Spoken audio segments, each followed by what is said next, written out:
What's up? I'm Dan Fredenberg, and this is another Chance Encounter. Hey, what's up? I'm Dan Fredenberg. I'm a commercial real estate guy. I'm from the internet.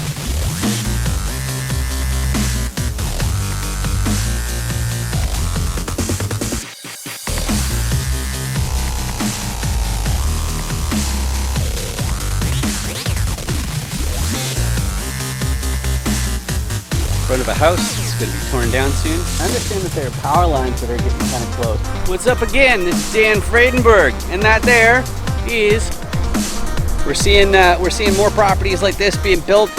Let's do some stuff. Talk to you later. Bye.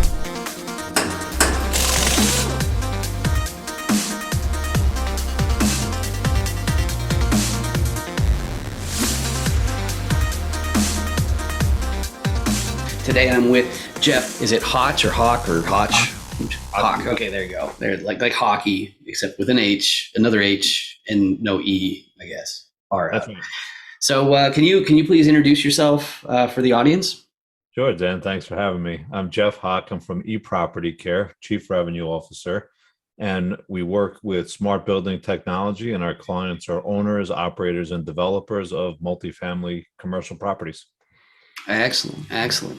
So I have a presentation here that we go through in all of our chance encounters. So if I hit this button, I can share my screen. And so what I've got here is, why do you want to be part of an apartment complex? So I understand that your wife is looking to get more into the investment side or something like that, but we'll go through this to see basically if any of these apply. So the first reason somebody wants to get a piece of an apartment complex is because they want to preserve their purchasing power, because they're afraid that it's going to be eroded due to inflation. So they got some sort of substantial nest egg, and they don't want the party to stop.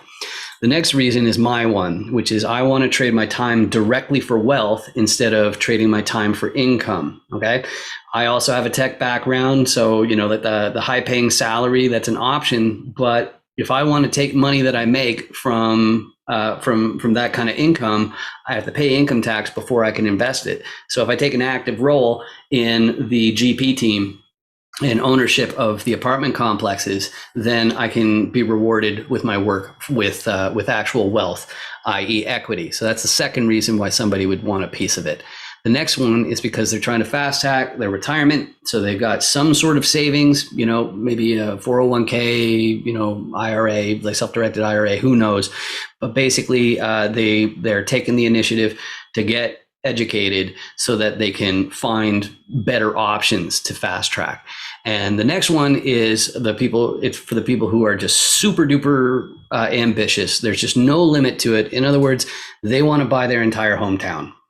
Okay, so they need to have their name on some buildings and all that kind of stuff. And the advantage to other GPs, co-GPs in an apartment deal with having somebody like that is that they'll work and they'll work and they'll work because they have to make those big numbers happen. The last reason is because they have some sort of irrational need to help tenants. In other words, that need goes beyond the need to squeeze out every last cent of profit. In other words, maybe there's some sort of social group that they want to take particular care of. Now, you're in the typical business model as opposed to an actual investor side. So you're a vendor. And I understand that you're getting into these meetings because you realize the value, but you're not quite there yet. Do any of those motivations really come out as far as something that? I would say definitely the ability to work with operators. So if you take a look at the technology, I think traditionally people say when they're going to buy a property and do value add, historically it's trended more towards doing things like the beautification of the property. What we're trying to explain to owners, operators, and developers is that tech is also a clear path to obviously tenant amenity and tenant improvement, but also boosting NOI. And there's a real opportunity here where if the tech is implemented correctly, it could materially affect the valuation on the property. And the important thing, I hate to use math, and I've heard that thing before. If you include one equation in a book, you lose half your readership.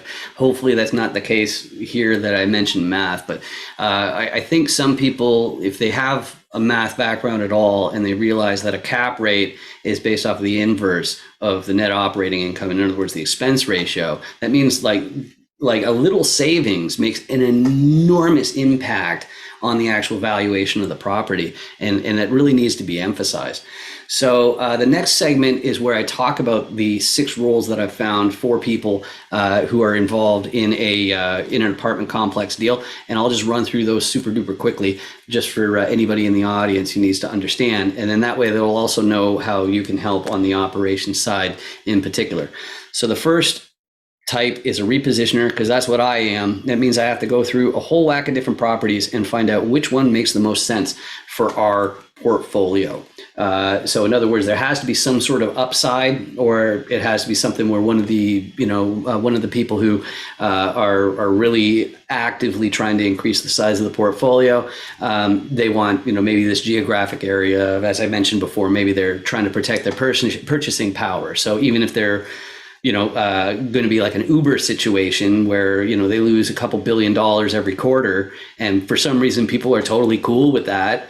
I don't get why, but that's something that a rational person does sometimes, is realizes like, okay, short term, I'm paying too much, but long term, it's going to be a way better deal. So I have to balance all those things as a repositioner. But one of the easiest ways to make sure that the property, even though you're in the hottest real estate market in history right now, one of the easiest ways to make more money is to charge more rent. And then the best way to do that is to get a contractor so that the place is nicer. So that way people will pay more. So you get the contractor, I'm the repositioner, I get the contractor to fix the place up. But I'm from the internet, so I need operations people to actually be there and run it. So I got the picture of the toilet. So, we got the Benjamin Franklins going down the toilet there to say that this is real money. This is real stuff. And part of operations generally, like the property manager, is unclogging toilets and doing basic maintenance as well.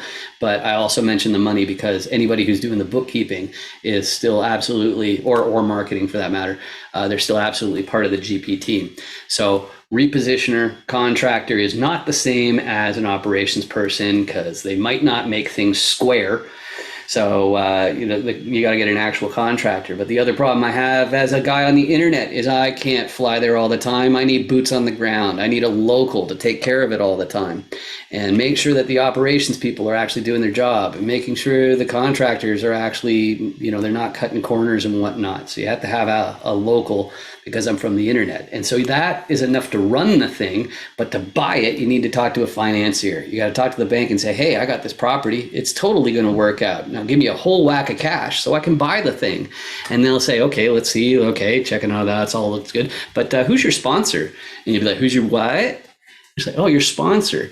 You have to have somebody, in order to get the loan, you have to have somebody in the fold who already owns a similar property, and they have to have a balance sheet where it's at least equal to the amount of the loan. So if you have all 6 of these, then you've got an apartment complex deal. And just to be clear, the spot that you'd contribute, if somebody wants to exchange equity for your smart building expertise, that's the primary thing that you'd be bringing to the table, right? Absolutely. Working with property managers and asset managers as well. Okay, excellent. So if you could describe for me, you're lucky that you don't have to worry about the SEC's restrictions, because like all investors have to be concerned that they're inadvertently enticing investors, and that's not okay for SEC regulations. But could you describe the best type of person as far as for you to be able to assist them more than any other type? Who's the ideal client from the perspective of who you can help the most? And if you use this as a somewhat of a guide, that's bonus points. Yeah, I guess it's a little bit tricky answer, because it's not only one group, it's members within the operations team. So we do oftentimes start the conversation with the owners of the properties, the KPGP team. From there, we'll begin to work with some of their boots on the ground, the property management groups. Some groups are self-managed, some groups have third parties. So we will interface with both. And ultimately, trade groups that have to install the technology. So that could be a plumber, a locksmith, electrician, low voltage cabler. There's a number of different trade activities to implement the full solution. But we'll start off by taking a look at the property, and we'll figure out objectively what they're trying to do with it on their business plan, and then see how we can feather in the technology. On a Class C property, it may be things that are simpler, like taking a look at the water consumption and putting in some water valves to protect the property. As we go to, I would say, the B class asset, A asset, ground up, it'll be, let's implement everything. And that could be water, locks, video, thermostats, and a whole analytics package around it, up to and including giving access to the tenants where it's a tenant amenity. So it's very much variable depending on the project and the property, but we can work across the entire spectrum, brand new, and then ABC, the ABC properties. And I know that we met through some meetups of commercial real estate investors, and I know that you're on LinkedIn. That's where we see a lot of our stuff. Is LinkedIn the best way to reach out to you guys, or is there a website that's more appropriate? Or It's both. So I'm very active on LinkedIn. I love to contribute and write about smart building technology and prop tech overall. You could also visit our website, www.epropertycare.com. On the website, we have a number of explainer videos about the technology. We have a three-dimensional model where you could actually experience a building with the tech on it. And we also have an ROI calculator because we get asked all the time, what's the return on investment? So you can model your project on the calculator and kind of get a sense for how long it'll take to, return on invest. That makes a lot of sense. So my background is also in tech, and it's more on the marketing and e-commerce side and whatnot. So, but one of the things that was pivotal, because these were seven-figure businesses, was creating systems so that basically there wouldn't be anything that just can't slip through the cracks. You have to make a system to make sure that it doesn't.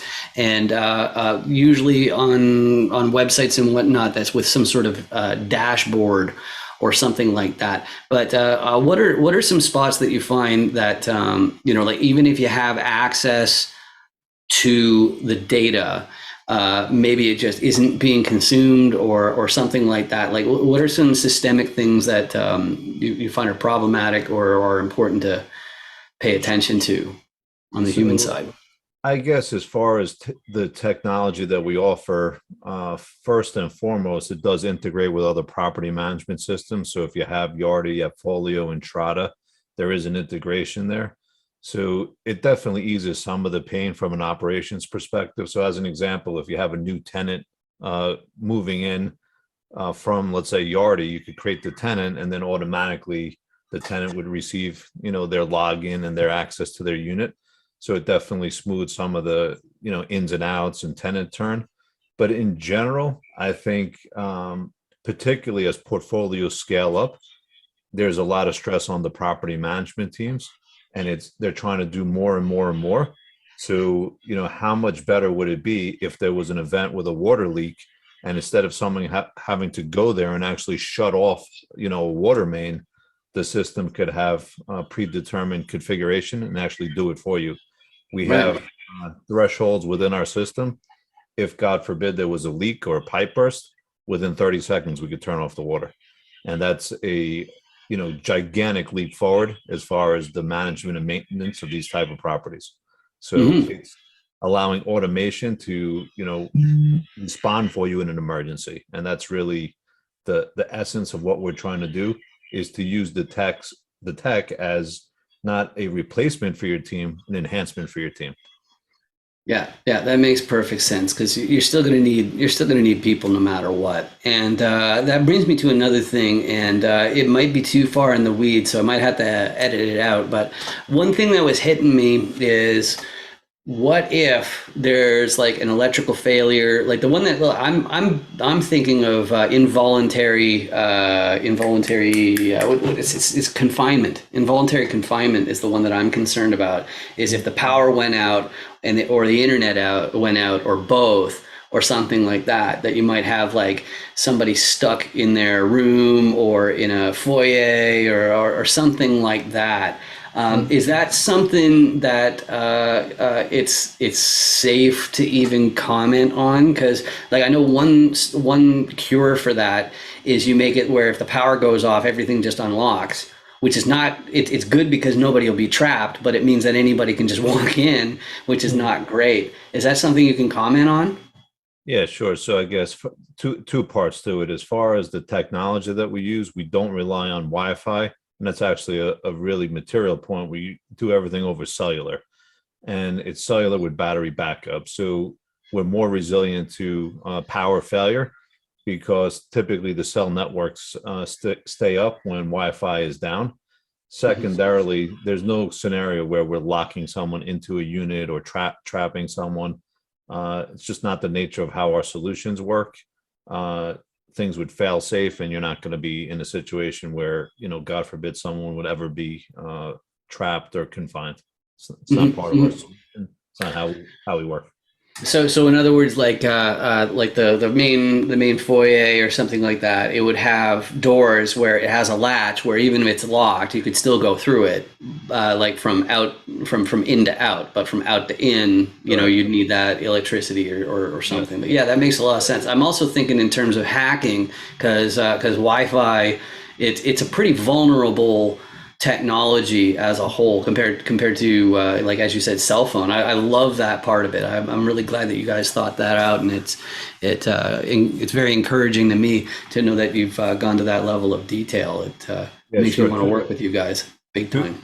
two parts to that. So from the cellular hub that we put in, that's cellular outbound.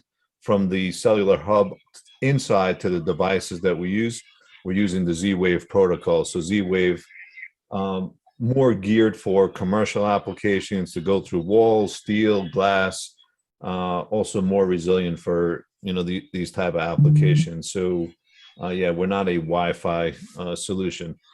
Uh, just more resilient and more geared for commercial applications and longer ranges as well. Right. So I'm not sure. The next thing that hits me is like order of magnitude as far as like when you dump, let's say, like $100,000 of tech into a building. I guess let's say that's like 20 units. Okay, so that way I think that gives you a lot of wiggle room as far as like being able to install like a lot of stuff. Like what kind of bang for our buck would you realistically be getting, or like how long would it be before you get your 100K back, or like am I like totally off as far as the total expense, or I what can you I say? think on a 20 unit building, we would be far south of 100K. Yeah. A fully dressed out solution when we look at it, net new, including everything, locks, temperature, access control, would probably be like 1,000 a unit. If you're doing a retrofit, you'd be less than that. I actually did a video the other day on LinkedIn where I was talking about, what you could see in the industry. And if you're offering it as a tenant amenity, let's call it a 100 unit building, we're saying between 15 and $25 more per unit per month. Do 2,500 times 12 is 30,000. Do it over the hold period, let's say 5 years, can make 150,000 just by having it and offering it to the tenant. So the return is definitely there. And then that's on the revenue side. Then you Hmm. have all your expense takeouts between lockouts and floods and HVAC left on and all kind of other silliness that goes on, toilet flappers that you're not aware of, tenants not reporting issues. There's a slew of different ways that you could save money. And then the last part, which, obviously speak to your insurance carriers, but many of them are starting to jump on board saying, okay, if it's cellular, if it could actually shut off the water, if it could do it quickly, if it'll stay up in a power outage, we'll give you discounts on your insurance. And that's a really exciting avenue for a lot of people to look at, because we're seeing great expense reduction, particularly in the area of insurance premium. Okay, and insurance is super duper competitive. So is that like, does it make sense for people who are in insurance to reach out to you guys to see how you can get like a synergy, and like maybe an insurance agent can turn around to a building owner and start that conversation for you and do some lead gen for you. So it does make sense for them to reach out to you? Absolutely. And we have some carriers that are beginning to offer programs where they'll encourage their insured to put in the technology and even give them incentives for doing so. So absolutely, we love insurance people because they get it. And at the end of the day, 90% of claims in commercial multifamily are related to water damage and mold and problems related to floods. So yes, the insurance industry loves e-property care, big time. That makes lots of sense. That makes lots of sense. All right. So thank you very much for coming out today. It's really exciting to see more of this stuff get into buildings, because having that kind of damage, it's sure to ruin your day.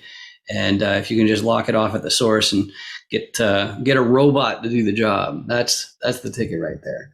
Absolutely. But anyway, thanks again for visiting here on Chance Encounters. We'll be sure to see you again. Make sure you do hit like and subscribe if you're on YouTube. What that does is it means that I'll show up on your list of suggestions. But the reason why I'm actually asking is because if enough people subscribe, then YouTube will be paying for this instead of me.